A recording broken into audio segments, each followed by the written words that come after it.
Alexis really worked hard, and she was constantly, call her in at night. Even when she was little, she wanted to dribble up and down the road. So, she was a little pain. I started her out when she was probably 3 or maybe younger than that. But her and Cedric both, and just teach them how to do things right.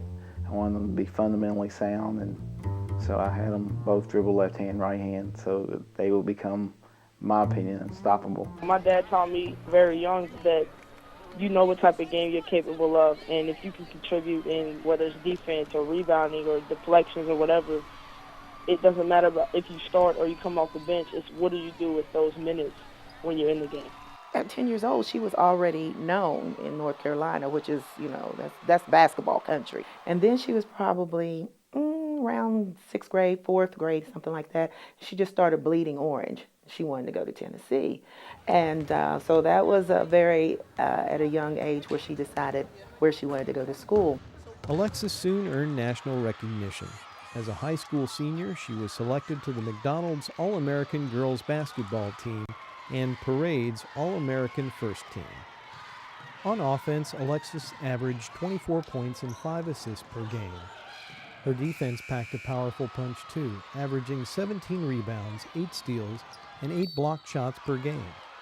She was a guard many colleges wanted on their team.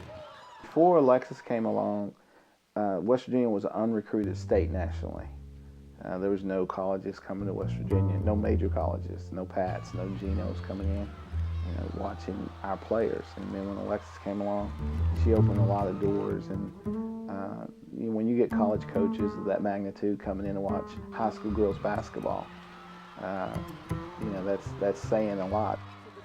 At Tennessee, Hornbuckle broke the record for steals with 373.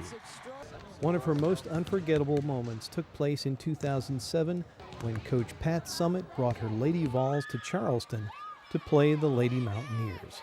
When she told me, she said, "I'm about to take you out. You were 2 points shy of breaking your 1,000 points." I said, wait, Coach, I got this. Run a play for me, and I'm going to score. And we ran an offense, and I came off a screen, a high screen at the free throw line, and shot a jumper and made my 1,000 points. And it felt good.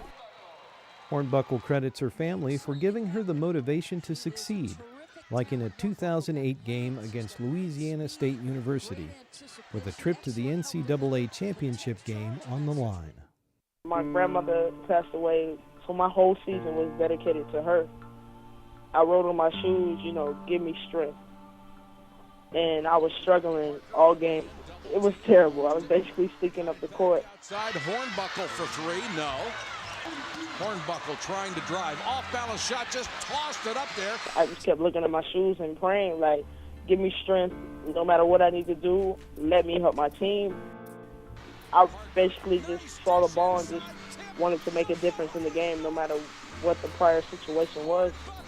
Honestly, when the shot went in, tears came to my eyes.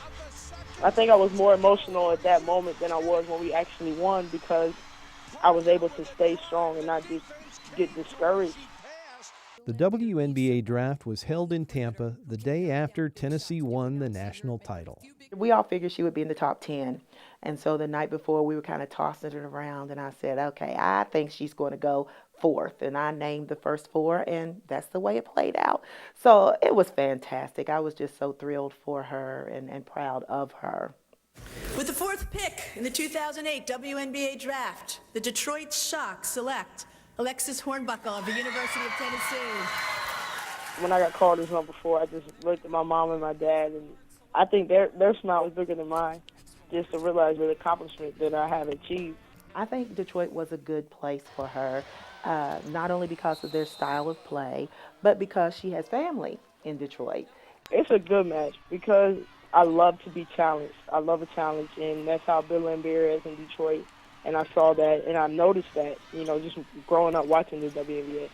And, you go to Detroit, and they have each player, they have a section, and Alexis' section is Hornbuckle's Ballers. And, it's just really neat to see that. And I'm like, my child that they're referring to. You know, it's a great thing, but it's just mind-boggling. As far as accomplishment, I think just coming in as a rookie and being able to contribute to a championship team and coming out on top, that's probably one of my biggest. Winning back-to-back collegiate championships is really hard, but just to come in as a freshman and as a rookie in the WNBA and contribute, that meant a lot to me. During the championship games, they had the NBA TV there, interviewing people before and after the games and getting their comments and viewing the game and talking. And afterwards, I was talking with Tina Thompson, and I was talking with her, and I got to meet Cheryl Miller also, and they were saying there's a big future ahead for your daughter, and to have those veterans that have been around the game for that number of years, and even Cheryl with her brother Reggie and knowing the game, to say something like that about Alexis, I think she is going to make a big impact on the WNBA.